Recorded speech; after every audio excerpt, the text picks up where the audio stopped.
സുഹൃത്തുക്കളെ, ഏവർക്കും ക്രിസ്തുവേശുവിൽ എൻ്റെ സ്നേഹവന്ദനം.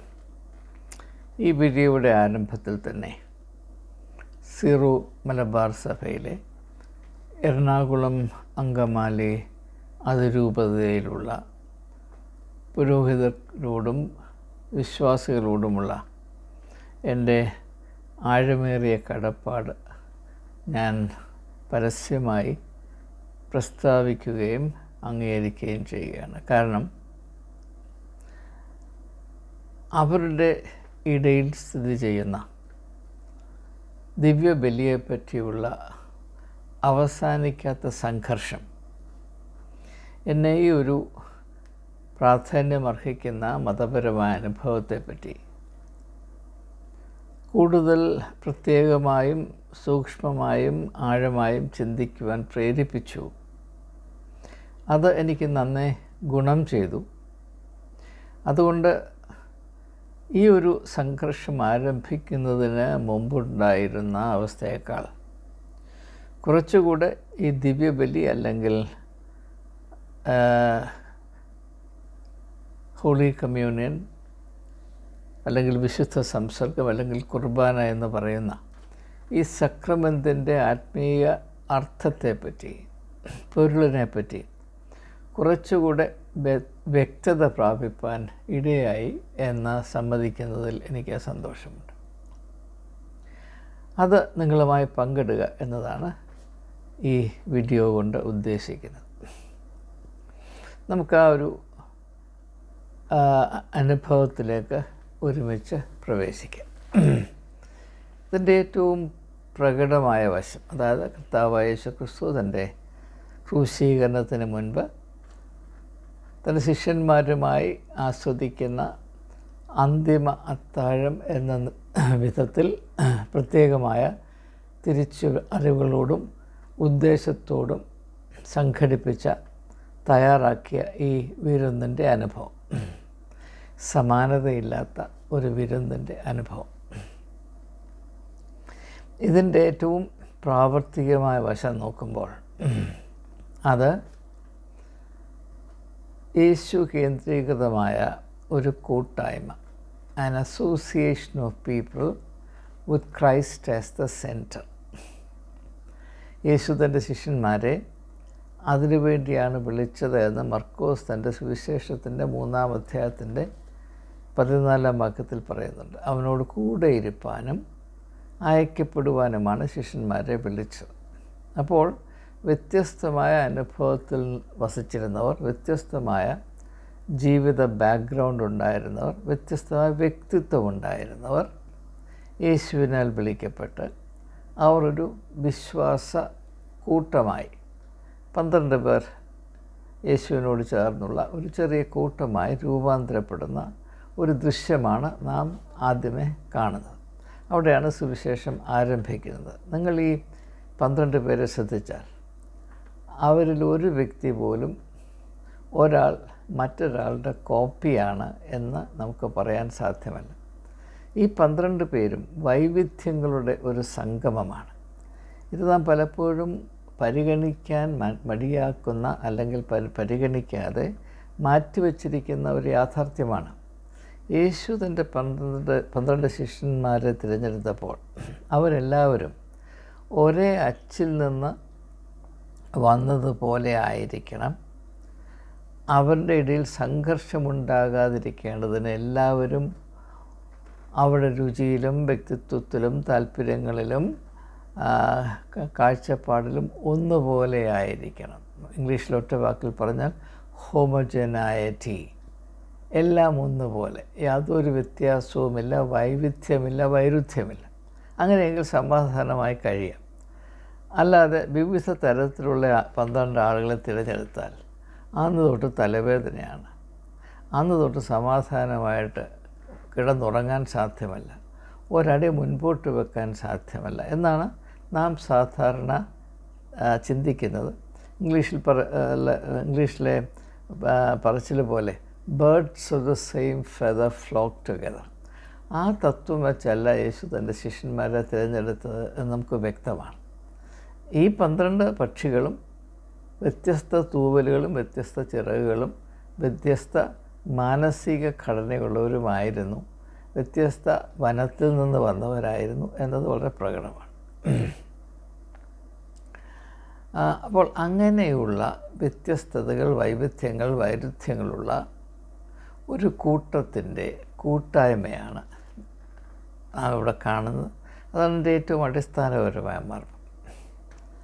അപ്പോൾ ഈ ഒരു കൂട്ടായ്മ എന്ന് പറയുമ്പോൾ അത് നിലനിൽക്കണമെങ്കിൽ അതിനൊരു മർമ്മം വേണം. ഇപ്പോൾ യേശു അവരുടെ കൂടെയായിരുന്നപ്പോൾ യേശു അവരുടെ ഐക്യത്തിൻ്റെയും നിലനിൽപ്പിൻ്റെയും മതിയായ മർമ്മമായിരുന്നു. എന്നാൽ താൻ ഇനിയും അധികം നാൾ അവരുടെ കൂടെ ഉണ്ടാകുകയില്ല എന്നത് വ്യക്തമായി തിരിച്ചറിഞ്ഞ യേശു തൻ്റെ കാലത്തികമായി ഇനിയും ശാരീരികമായി തൻ്റെ ശിഷ്യന്മാരോട് കൂടെ താൻ ഉണ്ടാവില്ല എന്ന് വ്യക്തമായി അറിഞ്ഞതുകൊണ്ടാണ് യേശു ഇപ്രകാരമുള്ള പ്രത്യേകതയുള്ള ഒരാത്മീയ അനുഭവം അവർക്ക് വേണ്ടി ഒരുക്കിയതെന്നത് വളരെ പ്രകടമാണ്. അത് കൂടുതലായി വിശദീകരിക്കേണ്ട അല്ലെങ്കിൽ സ്ഥാപിക്കേണ്ട ആവശ്യമില്ല തന്നെ. അപ്പോൾ യേശുവിൻ്റെ കാലശേഷം അവരെ ഒന്നിച്ചു നിർത്തേണ്ടത് എന്താണ്? ഇതാണ് പ്രാവർത്തികമായി യേശു അഭിമുഖീകരിച്ച ഏറ്റവും വലിയ പ്രശ്നം. അപ്പോൾ ഇവിടെ ഒരു കാര്യം വ്യക്തമാണ്.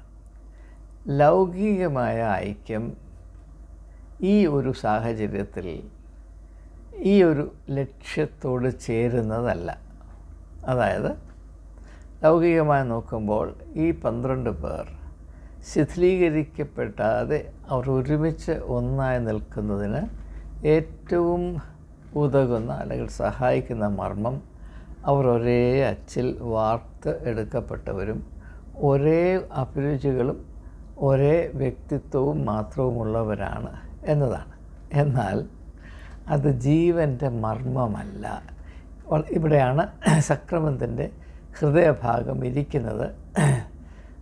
എറണാകുളം അങ്കമാലി അതിരൂപതയിലെ സക്രമത്തിനെപ്പറ്റി യുദ്ധം ചെയ്യുന്നവരും ആഗോളതലത്തിൽ യേശുവിൻ്റെ ശരീരരക്തങ്ങളെ ആസ്വദിക്കുന്നു എന്ന നിഗമനത്തിൽ അല്ലെങ്കിൽ ധാരണയിൽ ഈ ദിവ്യബലി അല്ലെങ്കിൽ സക്രമന്ത് കൈക്കൊള്ളുന്നവരും മനസ്സിലാക്കാത്ത ഒരു പ്രധാനപ്പെട്ട അല്ലെങ്കിൽ ചിന്തിക്കാത്തൊരു പ്രധാനപ്പെട്ട കാര്യം,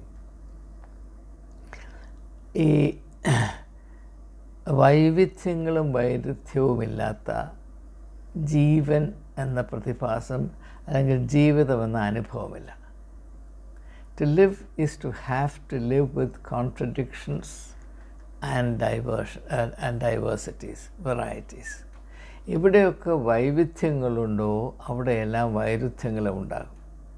അപ്പോൾ ജീവൻ എന്ന പ്രതിഭാസം നിശ്ചയമായും ഉൾക്കൊള്ളേണ്ടത്, അതിൽ അടങ്ങിയിരിക്കേണ്ടത് വൈവിധ്യങ്ങളെയും വൈരുദ്ധ്യങ്ങളെയും സർഗാത്മകതയോടുകൂടെ അനുനയിപ്പിച്ച് അല്ലെങ്കിൽ ഒന്നാക്കി അല്ലെങ്കിൽ സമരസപ്പെടുത്തി മുൻപോട്ട് പോകുക എന്നുള്ളതാണ്. Life is A harmony of opposites, diversities and contradictions. ഈ ഒരു മർമ്മം അറിയാതെ നമുക്ക് ജീവിതത്തെ മനസ്സിലാക്കുവാനോ ജീവിതത്തോട് ചേർന്ന് നിൽക്കുന്ന ഏതെങ്കിലും ഒരു അനുഭവത്തെയോ പ്രതിഭാസത്തെയോ മനസ്സിലാക്കുന്നത് പോകട്ടെ സ്വീകരിപ്പാൻ പോലും നമുക്ക് സാധ്യമല്ല. നമുക്കറിയാം ഈ കാലഘട്ടത്തിൽ ആളുകൾക്ക് വൈവിധ്യങ്ങളും വൈരുദ്ധ്യങ്ങളും പൊറുക്കുവാൻ ഉള്ള കെൽപ്പ് നന്നേ കുറയുന്നുണ്ട്. അതാണ് ഈ സ്വവർഗ അനുരാഗത്തിൽ പ്രവർത്തിക്കുന്ന മർമ്മം എന്നാണ് ഞാൻ മനസ്സിലാക്കുന്നതിന് ശാസ്ത്രീയമായ തെളിവ് തരാൻ പറഞ്ഞാൽ എനിക്കതിന് സാധ്യമല്ല. പക്ഷേ താത്വികമായും ദാർശനികമായും സാംസ്കാരികമായും ഞാൻ അങ്ങനെയാണ് മനസ്സിലാക്കുന്നത്. സ്വവർഗ അനുരാഗം എന്നത് മനുഷ്യൻ്റെ ലൈംഗിക ജീവിതത്തിൽ, വൈകാരിക ജീവിതത്തിൽ വൈരുദ്ധ്യങ്ങളെ സ്വീകരിക്കാനുള്ള കഴിവ് നന്നേ കുറഞ്ഞു പോകുമ്പോൾ അതിൻ്റെ ശാരീരികവും വൈകാരികവുമായ വൈകല്യമാണ് അല്ലെങ്കിൽ അതിൻ്റെ പരാധീനതയാണ് ഈ സ്വവർഗ അനുരാഗം അത് വേദപുസ്തകത്തിൻ്റെ വെളിച്ചത്തിൽ പറഞ്ഞാൽ ദൈവം കൽപ്പിച്ചാക്കിയ ആ ഒരു സംവിധാനത്തിന് അല്ലെങ്കിൽ നിയമത്തിന് അല്ലെങ്കിൽ ലക്ഷ്യത്തിന് വിരുദ്ധമാണ് എന്നത് പ്രത്യേകമായി തെളിയിക്കേണ്ട കാര്യമില്ല എന്ന് ഞാൻ കരുതുകയാണ്. ഇത് ഒരു അൺനാച്ചുറലായിട്ടുള്ള സ്റ്റേറ്റാണ്, അവസ്ഥയാണ് എന്നാണ് വേദപുസ്തകം ഇതിനെപ്പറ്റി പറയുന്നത്. പക്ഷേ ഇപ്പോൾ ഞാനങ്ങനെ പറഞ്ഞാൽ ആളുകൾ എന്നെ വന്ന് കല്ലെറിയും. അതുകൊണ്ട് ഞാൻ അധികം അത് കൂടുതലായി പ്രസ് ചെയ്യുന്നില്ല. എന്നാൽ ഒരു സ്ത്രീ ഒരു സ്ത്രീയോട് ചേർന്നതുകൊണ്ടോ ഒരു പുരുഷൻ ഒരു പുരുഷനോടുകൂടെ ചേർന്നുകൊണ്ടോ പുതിയ ഒരു ജീവിതം ഉടലെടുക്കുകയില്ല എന്ന് സമ്മതിക്കാത്ത ആരെങ്കിലും ലോകത്തിൽ ഭ്രാന്ത പിടിക്കാത്തവർ ഉണ്ടോ എന്ന് സംശയമാണ്. അതുകൊണ്ട് ജീവൻ്റെ മർമ്മം വൈവിധ്യങ്ങളുടെ സംഗമമാണ്. It is the communion of the contradictory. ഇതാണ് ഞാൻ മനസ്സിലാക്കിയിരിക്കുന്നത്. അപ്പോൾ അങ്ങനെയുള്ള ഒരു മർമ്മം ആത്മീയതയിൽ നിശ്ചയമായും ഉണ്ടായിരിക്കണം. അതായത് വ്യത്യാസങ്ങളോ വൈരുദ്ധ്യങ്ങളോ ഇല്ലാത്ത ഒരു ജീവിത രീതിയോ ഒരു സംവിധാനമോ അത് ജീവൻ്റെ മർമ്മത്തോട് ബന്ധമുള്ളതോ ദൈവത്തിൻ്റെ വിശാലതയെ അറിയുവാനും അംഗീകരിക്കുവാനും കെൽപ്പുള്ളതോ ആയിരിക്കുകയില്ല. ഞാനത് പറയുമ്പോൾ തന്നെ മതത്തിൽ സ്ഥിതി ചെയ്യുന്ന വലിയ വലിയ വൈരുദ്ധ്യവും വൈകല്യവും എന്താണ് എന്ന് നിങ്ങൾക്ക് മനസ്സിലാകാൻ സാധ്യതയുണ്ട്. മതം എന്തുകൊണ്ടാണ് ജീവൻ എന്ന് പറയുന്ന പ്രമാണത്തിന് എപ്പോഴും എതിരെ പ്രവർത്തിക്കുന്നത് എന്ന് നിങ്ങൾക്ക് ഒരു പക്ഷേ ഇതുകൊണ്ട് മനസ്സിലാകും.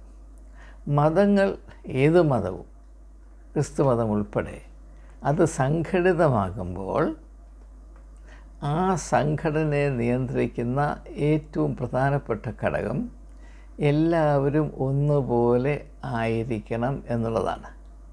ഞാൻ കുറച്ചുകൂടെ ധൈര്യമായി നിങ്ങളോട് പറയട്ടെ. സഭ സ്ഥാപിക്കപ്പെടുന്നത് റിലിജിയസ് ലെസ്ബിയനിസം അല്ലെങ്കിൽ റിലിജിയസ് ഹോമോസെക്ഷുവാലിറ്റിയിൽ കൂടെ മാത്രമാണ്. ഇത് സ്വയവർഗ ഭോഗം തന്നെയാണ്. Same sex, spiritual same sex arrangement തന്നെയാണ്. കാരണം ഒരു സഭയിലും ഒരു മത സംവിധാനത്തിലും തങ്ങൾ പറയിൽ നിന്ന് വ്യത്യസ്തമായി ചിന്തിക്കുന്ന ഒരു വ്യക്തിയെപ്പോലും വെച്ച് പൊറുപ്പിക്കില്ല. ഹെററ്റിക്സ്, ഇപ്പോൾ റേപ്പിസ്റ്റിനെ, പ്രോസ്റ്റിറ്റ്യൂട്ട്സിനെ, മർഡറേഴ്സിനെ ഒക്കെ ടോളറേറ്റ് ചെയ്യും. പക്ഷേ വേറിട്ട് ചിന്തിക്കുന്ന ഒരു വ്യക്തിയെയും ഒരു മതത്തിലും വെച്ച് പൊറുപ്പിക്കില്ല. കാരണം എന്താണ്? ഞാൻ മുമ്പ് സൂചിപ്പിച്ചതുപോലെ മതം അതിനെ തന്നെ സംഘടിപ്പിക്കുന്നത്. Religion organises it self on the principle, the spiritual principle of religious homosexuality and religious lesbianism. ഇത് ഞാൻ ധൈര്യമായിട്ട് നിങ്ങളോട് പറയുകയാണ്. ഇതുകൊണ്ട് പലരും ഞെട്ടാൻ സാധ്യതയുണ്ട്. പക്ഷേ ഞെട്ടിയത് കൊണ്ട് സത്യം അസത്യമായി മാറുകയില്ല. അതുകൊണ്ട് തന്നെ നമ്മുടെ മതപരമായ ജീവിതം ഒരിക്കലും ജീവനെ പ്രതിനിധാനം ചെയ്യുകയോ ജീവനെ പുഷ്ടിപ്പെടുത്തുകയോ ജീവനെ വർദ്ധിപ്പിക്കാൻ സാധ്യമാകുകയോ ചെയ്യുന്നതല്ല, അതിനുതകുന്നതോ അല്ല. അതുകൊണ്ടാണ് സംഘടിത മതം എപ്പോഴും നിർജീവമായിരിക്കുന്നത്. അതിൻ്റെ ഉള്ളിൽ നിന്ന് ജീവൻ്റെ ജലം പുറപ്പെടുകയില്ല. ജീവൻ്റെ ജലത്തിന് ഇതിനുള്ളിൽ സ്ഥിതി ചെയ്യുവാൻ സാധ്യമല്ല. അതുകൊണ്ടാണ് യേശു, ജീവൻ്റെ ജലമായ യേശുവിന് ലൗദോക്യ സഭയുടെ ഉള്ളിൽ സ്ഥാനമില്ലാതെ വെളിയിൽ കാത്തുകെട്ടി നിൽക്കേണ്ടി വന്നത് എന്നത് ഞാൻ ഇതുവരെ പറഞ്ഞതിൽ നിന്ന് വ്യക്തമായി കാണുമെന്ന് ഞാൻ പ്രതീക്ഷിക്കുകയാണ്. അപ്പോൾ നമുക്ക് യേശു തൻ്റെ ശിഷ്യന്മാരുമായി ആചരിച്ച വിരുന്നിൻ്റെ ഏറ്റവും അടിസ്ഥാനപരമായ the bottom line insight, spiritual insight ആയി കാണേണ്ടത് ഇത് ജീവൻ്റെ ആഘോഷമാണ്. ഇത് ജീവൻ്റെ ആധികാരിക സ്വഭാവത്തെ ആദരിക്കുന്ന വിരുന്നാണ്. അല്ലെങ്കിൽ വളരെ ലളിതമായി പറഞ്ഞാൽ ഇത് ജീവൻ്റെ വിരുന്നാണ്. രണ്ട് തരത്തിലുള്ള വിരുന്നുകളുണ്ട്.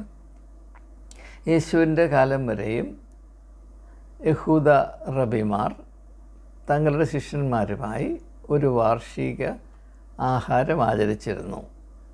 അത് ശിഷ്യത്വത്തിൻ്റെ അല്ലെങ്കിൽ ഗുരുശിഷ്യ ബന്ധത്തിൻ്റെ അത്താഴമായിരുന്നു. എന്നാൽ അതല്ല യേശു ആഘോഷിക്കുന്നത്. അതേ ഫോർമാറ്റ് എടുത്തിട്ട് യേശു അതിനെ രൂപാന്തരപ്പെടുത്തുകയാണ്. അതിപ്പോഴെന്താണ്? ജീവൻ്റെ വിരുന്നാണ്. It is the banquet of life. അപ്പം അങ്ങനെ ജീവൻ്റെ വിരുന്നാകണമെങ്കിൽ അതിൻ്റെ ഉള്ളിൽ വൈവിധ്യങ്ങളും വൈരുദ്ധ്യങ്ങളും ഉണ്ടാകണം, നിശ്ചയമായും ഉണ്ടാകണം. അതല്ലാത്തത് ജീവനോടും ജീവിതത്തോടും ബന്ധമില്ലാത്തതാണ്. ഇപ്പോൾ ശവക്കോട്ടയിൽ പോയാൽ അവിടെ വൈരുദ്ധ്യവുമില്ല, അവിടെ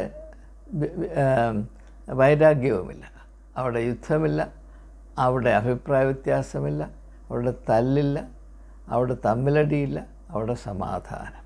പക്ഷേ അത് മരണത്തിൻ്റെ നിർജീവമായ സമാധാനം എന്ന ആശയത്തിൻ്റെ ജീവനില്ലാത്ത ഒരു പ്രതീതി മാത്രമാണ്. അപ്പോൾ അതിന് യാതൊരു പ്രയോജനവുമില്ല. അപ്രകാരമുള്ള സമാധാനം മാത്രമേ മതമേഖലയിൽ മനുഷ്യർക്ക് വിഭാവന ചെയ്യുവാൻ സാധ്യമാകുകയുള്ളൂ എന്ന ഒരു തിരിച്ചറിവ് യേശുവിൻ്റെ ഈ ഒരു പ്രത്യേകമായ അനുഭവത്തെ വിഭാവന ചെയ്യുന്ന ആ കാഴ്ചപ്പാടിലുണ്ട് എന്നതാണ് ഞാനിപ്പോൾ വ്യക്തമായി മനസ്സിലാക്കുന്നത്. അപ്പോൾ ഇത് കുറച്ചുകൂടെ മനസ്സിലാക്കുന്നതിന് വേണ്ടി എപ്രകാരമുള്ള വൈവിധ്യങ്ങളാണ് യേശു ഈ ചെറിയ ഒരു അനുഭവത്തിൽ ഉൾക്കൊള്ളിച്ചത് എന്ന് നമുക്ക് നോക്കാം. ഒന്നാമതായി,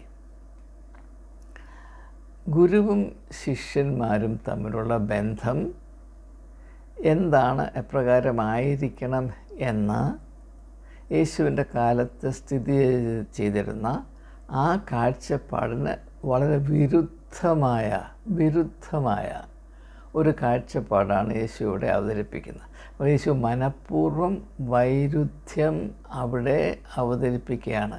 Jesus is deliberately introducing contradiction or contrariness. അതാണ് കുറച്ചുകൂടെ correct. Contrariness in to this sacramental experience. അപ്പോൾ ഒരു സക്രമെൻ്റൽ അനുഭവം ഉണ്ടാകണമെങ്കിൽ അതിനകത്ത് വൈരുദ്ധ്യമുണ്ടായേ മതിയാകുകയുള്ളൂ. യാതൊരു സംശയവും വേണ്ട.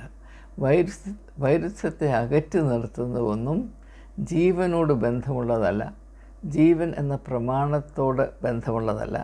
അതുകൊണ്ട് തന്നെ അത് സക്രമെന്താകുവാനും സാധ്യമല്ല. കാരണം സക്രമെന്ത് ജീവൻ്റെ ആഘോഷമാണ്, അത് മരണത്തിൻ്റെ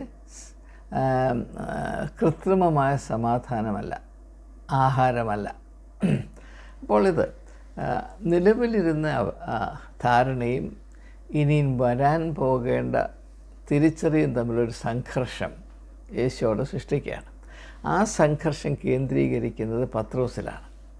യേശു തൻ്റെ ശിഷ്യന്മാരുടെ കാല് കഴുകാൻ വന്നപ്പോൾ പത്രോസാണ് അതിശക്തമായിട്ട് അതിനെ എതിർത്തത്. അവിടെ ഒരു സംഘർഷം ഉണ്ടാകുകയാണ്, നമ്മളതിനെ തിരിച്ചറിയുന്നില്ല എന്ന് മാത്രം.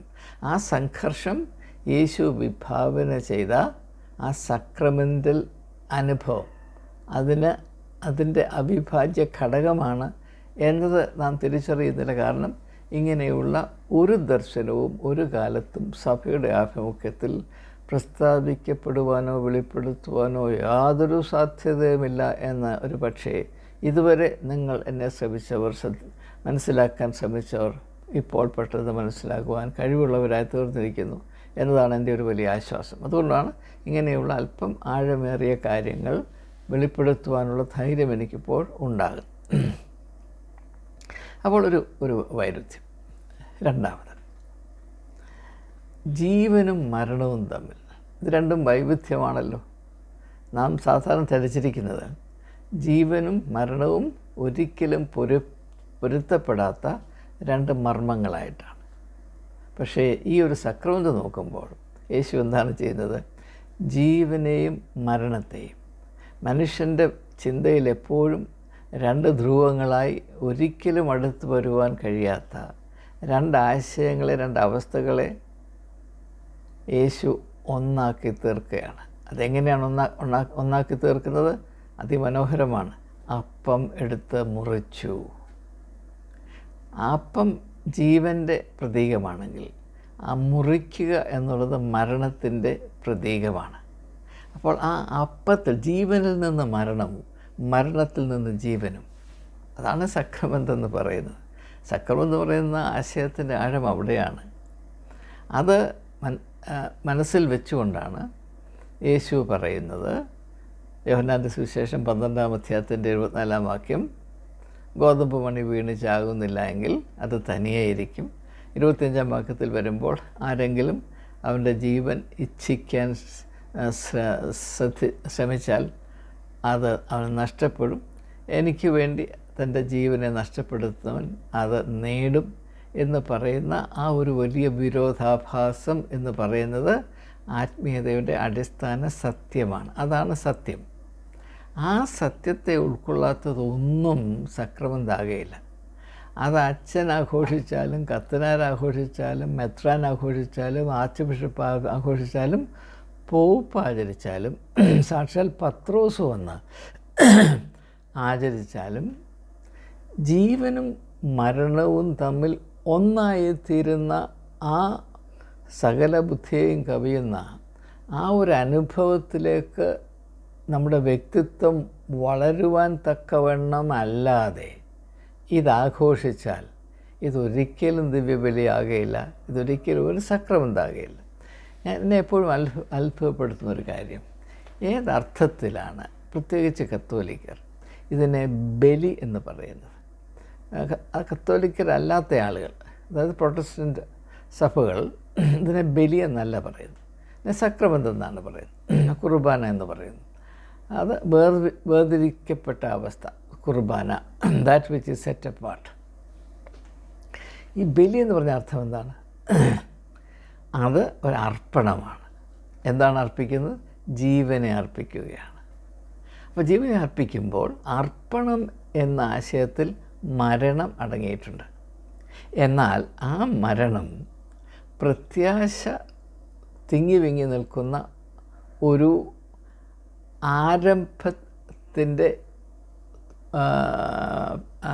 ആരംഭത്തെ കുറിക്കുന്നതാണ്. ആ മരണം ഒരു ജനനമാണ്. ആ മരണം ഒരു ജനനമാണ്. അതാണ് സക്രമെന്ത് എന്ന് പറയുന്നത്. ഇപ്പോൾ യേശു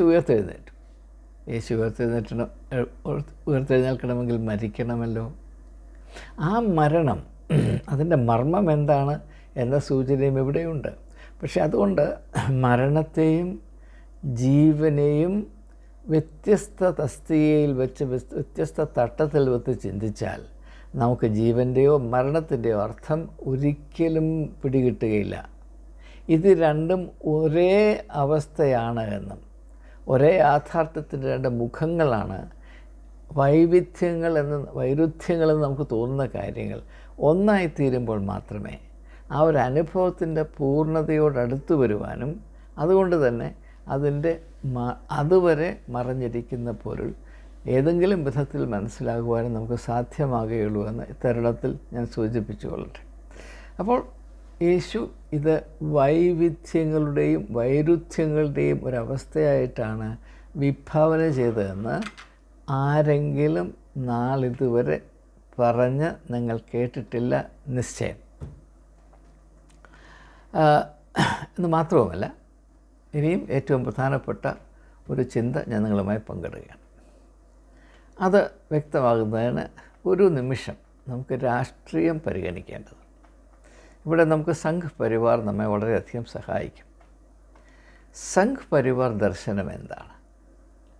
അവരും ഒരു കൂട്ടത്തിൻ്റെ, അവരുടേതായ കൂട്ടത്തിൻ്റെ ഐക്യത്തിന് വളരെയധികം പ്രാധാന്യം കൊടുക്കുന്നുണ്ട്. നിങ്ങൾ വീര സഭാക്കറിൻ്റെ ഹിന്ദുത്വം എന്ന പുസ്തകം വായിച്ചാൽ അതിൽ ആദ്യം മുതൽ അവസാനം വരെ യേശു ഏത് ഐക്യത്തെ, തൻ്റെ ജനത്തിൻ്റെ ഐക്യത്തെ എപ്രകാരം എത്ര ആവേശത്തോടുകൂടെ വിഭാവന ചെയ്തു, അതുപോലെ തന്നെയാണ് വീർ സർവാക്കറും ഹിന്ദുക്കൾ എന്ന് പറയുന്ന ഹിന്ദു മതത്തിൽ ഉൾപ്പെട്ട ആളുകൾ അവരെപ്പോഴും അനൈക്യത്തിൻ്റെ ഇരകളായിരുന്നത് കൊണ്ട് രാഷ്ട്രീയമായ ബലഹീനരായി വസിച്ചു. അതുകൊണ്ട് അവരെ 1000 വർഷം ഇന്ത്യക്ക് വെളിയിലുള്ള ശക്തികൾ വന്ന് കീഴടക്കി. അവർ അടിമകളായിട്ടാണ് ജീവിച്ചത്. അതുകൊണ്ട് അവർക്ക് ഈ ഒരു ശപിക്കപ്പെട്ട അവസ്ഥയിൽ നിന്ന് വിടുതൽ പ്രാപിക്കണമെങ്കിൽ ഹിന്ദു യൂണിറ്റി, ഹിന്ദു ഐക്യത്തിന് ഏറ്റവും വലിയ പ്രാധാന്യം കൽപ്പിക്കണം. പക്ഷേ അങ്ങനെ ഒരു ഹിന്ദു ഐക്യം ഉണ്ടാക്കണമെങ്കിൽ ഒരേ ഒരു മാർഗമേ ഉള്ളൂ. അതായത് ഹിന്ദുക്കളെന്ന് പറയുന്ന ഈ അനൈക്യത്തിൻ്റെ എന്താ പറയുന്നത്, വൻകാട്ടിൽ ചിതറിക്കിടക്കുന്ന ഈ ഒരു ജനതയെ ഒന്നാക്കണമെങ്കിൽ അവർക്ക് പൊതുവായ ഒരു ശത്രു വേണം. Unite against A common enemy. ഭാഗ്യവശാൽ അദ്ദേഹത്തിന് 2 ശത്രുക്കളെ കണ്ടുപിടിക്കാൻ കഴിഞ്ഞു. ഒന്ന് മുസ്ലിംസും 2 ക്രിസ്ത്യാനികളുമാണ്. അപ്പോൾ ഇവർ ശത്രുക്കളാണ്. ഇവർ ഇവിടുത്തെ ആളുകളല്ല. അവരുടെ പിതൃഭൂമിയും പുണ്യഭൂമിയും ഭാരതത്തിന് വെളിയിലാകിയാൽ അവരൊരിക്കലും നമ്മോട് ചേരുകയില്ല. അവരെ ഇവിടുത്തെ പൗരന്മാരായി കണക്കാക്കരുത്. അങ്ങനെ ഒരു the creation of an external enemy. അതെന്തിനാണ്? അതൊരു തന്ത്രമാണ്. ആ തന്ത്രം എന്തിനാണ്? ഹിന്ദു ഐക്യം സ്ഥാപിക്കുന്നത്. അതായത് പൊതുവായ ഒരു എക്സ്റ്റേണൽ എനിമി, ശത്രു ഉണ്ടെങ്കിൽ മാത്രമേ എൻ്റെ കൂട്ടം ഒന്നാകെയുള്ളൂ. ഇപ്പോൾ പശു, ഒരു 1000 പശുവുണ്ട്, അത് അങ്ങോട്ടും ഇങ്ങോട്ടും പോകാതിരിക്കാൻ അപ്പുറത്തൊരു കടുവ ഉണ്ടെങ്കിൽ സഹായിക്കും എന്ന് പറയുന്ന ലോജിക്ക്. അതിനകത്ത് വേറെ കാര്യമൊന്നുമില്ല. അപ്പോൾ ഇതിനപ്പുറത്ത് ചിന്തിക്കാൻ ലോകത്തിന് കഴിവില്ല. എന്നാൽ യേശു ഇവിടെ മറ്റൊരു തത്വം അവതരിപ്പിക്കുന്നുണ്ട്. എന്താണ്? അങ്ങനൊരു യാഥാർത്ഥ്യമുണ്ട്. നമ്മളിപ്പോൾ ഏത് കൂട്ടം സൃഷ്ടിച്ചാലും, രാഷ്ട്രീയമായിക്കോട്ടെ, സാംസ്കാരികമായിക്കൊള്ളട്ടെ, ധനപരമായി ആയിക്കൊള്ളട്ടെ, മതപരമായിക്കൊള്ളട്ടെ, ഏത് കൂട്ടം സൃഷ്ടിച്ചാലും അതിൻ്റെ വെളിയിൽ ഒരു എക്സ്റ്റേണൽ ഫോഴ്സ് അതിനെ പരിമിതപ്പെടുത്തുകയും ഒരുപക്ഷെ അതിനെ എതിർക്കുകയും അതിനോട് ശത്രുത്വം പാലിക്കുകയും ചെയ്യുന്ന മറ്റൊരു ശക്തി ഉണ്ടായിരിക്കും. Anything that exist in the world will have an external enemy. അത് യാതൊരു സംശയവുമില്ല. അത് ചരിത്രത്തിൻ്റെയും പ്രകൃതിയുടെയും നിയമമാണ്. അതിന് വ്യത്യാസമുണ്ടാകുകയും. എന്നാൽ ഇവിടെ മറ്റൊരു ഘടകമുണ്ട്. ഇതാണ് ക്രിസ്ത്യാനിക്ക് ഒരിക്കലും മനസ്സിലാകുകയോ ദഹിക്കുകയോ ചെയ്യാത്ത കാര്യം. അത് യേശു നിർമ്മിച്ചതും കൽപ്പിച്ചാക്കിയതുമായതുകൊണ്ട് പറയാതിരിക്കാനും എനിക്ക് നിവൃത്തിയില്ല. യേശു ഇവിടെ അവതരിപ്പിക്കുന്ന ഒരു വലിയ കാര്യം, ഈ ഒരു കൂട്ടത്തിൻ്റെ ഉള്ളിൽ തന്നെ അതിൻ്റെ ആന്തരികമായ സംഘർഷമുണ്ട്. It's not only conflict with an external force but also internal tension. അത് വളരെ പ്രകടമാണല്ലോ. ഈ 12 പേരിൽ ഒരാളാരാണ്? യൂദായാണ്. യൂദാരാണ്? യേശുവിനെ വിറ്റ് കാശാക്കാൻ ശ്രമിക്കുന്നവരാണ്. ഒന്നാം തരം ഒരു ഇക്കോണമിസ്റ്റാണ്, ബ്രില്യൻറ്റ്, നല്ലൊരു കച്ചവടക്കാരനാണ്. പിന്നെ അതിലുള്ള ബാക്കിയുള്ള 11 പേരും 11 തരക്കാരാണ്. ഉദാഹരണമായിട്ട് സബദി മക്കളായ യോഹന്നാനും യാക്കോബും യേശുവിൻ്റെ ഇടതും വലതും ഇരിക്കണമെന്ന് പറഞ്ഞപ്പോൾ ബാക്കി എല്ലാവരും അവനെതിരെ വലിയ കോപം അനുഭവിച്ചു. അങ്ങനെ മറ്റും ഞാൻ കൂടുതൽ വിശദീകരിക്കുന്നില്ല. ഇതിൽ ഒരാൾ പോലും ഒരാളെ പോലെ ആയിരുന്നില്ല. അപ്പോൾ ആ വൈവിധ്യങ്ങൾ ഉൾക്കൊള്ളുക എന്നത് ആത്മീയ ജീവിതത്തിൻ്റെ അനിവാര്യമായ കടമയാണ്. പക്ഷേ നാം സൃഷ്ടിച്ചിരിക്കുന്ന മതസംവിധാനം എന്താണ്? യാതൊരു വിധത്തിലുള്ള വൈരുദ്ധ്യമോ ഞങ്ങൾക്ക് സഹിച്ചുകൂടാ. അങ്ങനെ എൻ്റെ ലാഞ്ച കണ്ടാൽ ഞങ്ങളത് മുളയിലെ നുള്ളിക്കളയും. എല്ലാവരും ഒരേ അച്ചിൽ വാർത്തെടുത്ത മാർത്തോമാക്കാർ, ഒരു മാർത്തോമ അച്ചുണ്ട്, ഒരു CSI അച്ചുണ്ട്, ഒരു കത്തോലിക്ക അച്ചുണ്ട്, ഒരു പെന്തക്കോസ്ത് അച്ചുണ്ട്. ഈ അച്ചിൽ വാർത്തു വരുന്ന റോബോട്ടുകളെ മാത്രമേ ഞങ്ങൾ സഹിക്കുകയുള്ളൂ. അതിൽ നിന്ന് അല്പം വ്യത്യാസം, മൂക്കിനൊരു ശകലം നീളം കൂടിയാൽ നീ അപ്പുറത്ത് പോയി മാർത്തോമ സഭയിലിരുന്നു, അല്ലെങ്കിൽ അവിടെ ഇരിക്കുന്ന ഒരാളെ ഇടത്തെ കണ്ണിച്ചിരുന്ന് കോന്തി നീ പോയി CSIക്കാരനാണ്, നീ അവിടെ പോയിരുന്നു എന്ന് പറയുന്ന ബാലിശമായ കാഴ്ചപ്പാട് മാത്രമേ മതത്തിലുള്ളൂ. ആ കാഴ്ചപ്പാട് കാത്തു സൂക്ഷിക്കുന്നവരാണ് അതിപരിശുദ്ധന്മാരായ മെത്രാന്മാരും അവരുടെ അടിമകളായ പുരോഹിതന്മാരും എന്നൊക്കെയാണ് നമ്മെ പഠിപ്പിച്ചു വച്ചിരിക്കുന്നത്. ഇതിനേക്കാൾ ബാലിശമായ ജീവൻ എന്ന മർമ്മത്തിന് ഘടകവിരുദ്ധമായി പ്രവർത്തിക്കുന്ന മറ്റൊരു കാഴ്ചപ്പാട് വിഭാവന ചെയ്യാൻ പ്രയാസമാണ്. പക്ഷേ നമ്മുടെ ഭക്തി ഇതിനപ്പുറത്തോട്ട് കടക്കുകയില്ല. കാരണം ജനിച്ചപ്പോൾ തൊട്ട് ഈ പൊട്ടത്തരം മാത്രമാണ് നാം കേൾക്കുകയും നാം ഉള്ളിലേക്ക് എടുക്കുകയും ചെയ്തത്. അതിൻ്റെ ഇരകളാണ് നാം. അപ്പോൾ ഇത് യേശുവിന് ശിഷ്യന്മാരുടെ ഉള്ളിലും ക്രിയ ചെയ്തുകൊണ്ടേ ഇരിക്കുന്നു എന്ന് യേശു മനസ്സിലാക്കി അന്തിമമായി ആ വലിയ ജ്വരത്തിന് എന്തെങ്കിലും മരുന്ന് കൊടുക്കാൻ ഒക്കുമോ എന്ന ഒരന്വേഷണത്തിലാണ് എല്ലാ രോഗത്തെയും സൗഖ്യമാക്കുന്ന ലോകം കണ്ട ഏറ്റവും വലിയ രോഗശാന്തി ദാതാവ് ഈ ഒരു അനുഭവം അവർക്ക് നൽകുകയും അതിൽ കൂടെ അവരുടെ ആന്തരികമായ വെളിച്ചം വർദ്ധിപ്പിക്കാൻ ശ്രമിക്കുകയും ചെയ്യും. ഈ ഒരു കാര്യം കൂടെ പറഞ്ഞ് ഞാനിത് ചിന്ത അവസാനിപ്പിക്കാൻ പോവുകയാണ്. ഇവിടെ ഞാനിത് ഇപ്പോൾ പറഞ്ഞുകൊണ്ടിരുന്നത് വൈവിധ്യങ്ങളും വൈരുദ്ധ്യങ്ങളും. അതിലേറ്റവും പ്രധാനപ്പെട്ടതായും കാണേണ്ടത്, ഏറ്റവും പ്രധാനപ്പെട്ടായി കാണേണ്ടത് വിശ്വാസവും യുക്തിയും തമ്മിലുള്ള വൈരുദ്ധ്യമാണ്. വിശ്വാസവും യുക്തിയും തമ്മിലുള്ള വൈരുദ്ധ്യം. നമ്മുടെ അറിവിൽ നമുക്ക് ലഭിച്ച പരിശീലനത്തിൽ വിശ്വാസം ഒന്ന്, യുക്തി ഒന്ന്. ഇത് രണ്ടും ഒരിക്കലും അടുത്തുപോലും വരരുത്. യുക്തി വന്നു പോയെങ്കിൽ വിശ്വാസം പോവും, വിശ്വാസം വന്നാൽ യുക്തി എന്നേക്കുമായി എവിടെയെങ്കിലും പോയി കറുപ്പ് അടിച്ച് കറങ്ങിക്കിടന്നോണം. ഒരിക്കലും സജീവമായി പ്രവർത്തിക്കരുത്. യേശു എന്താണ് ചെയ്യുന്നത്?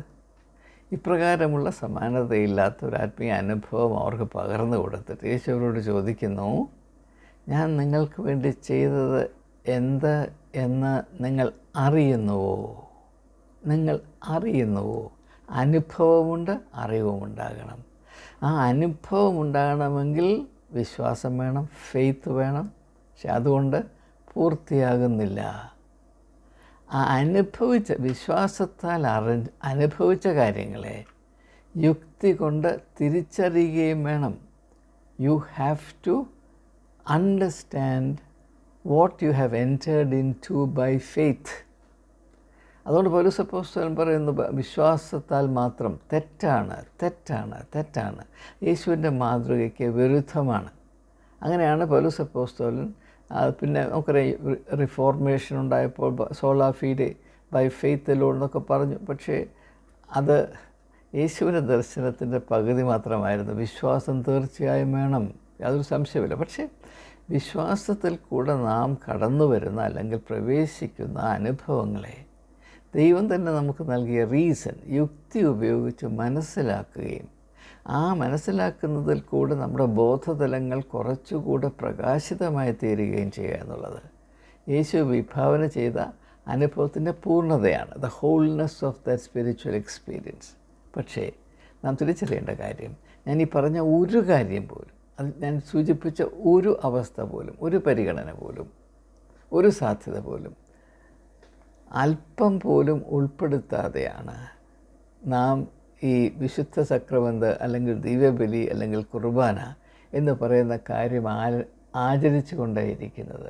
അതുകൊണ്ടാണ് ഞാനിതിന് മുൻപുള്ള പല വീഡിയോകളിൽ പറഞ്ഞിട്ടുള്ള കാര്യം ഞാൻ വീണ്ടും ആവർത്തിച്ചുകൊണ്ട് എൻ്റെ ചിന്ത ഇവിടെ ഉപസംഹരിക്കാൻ പോവുകയാണ്.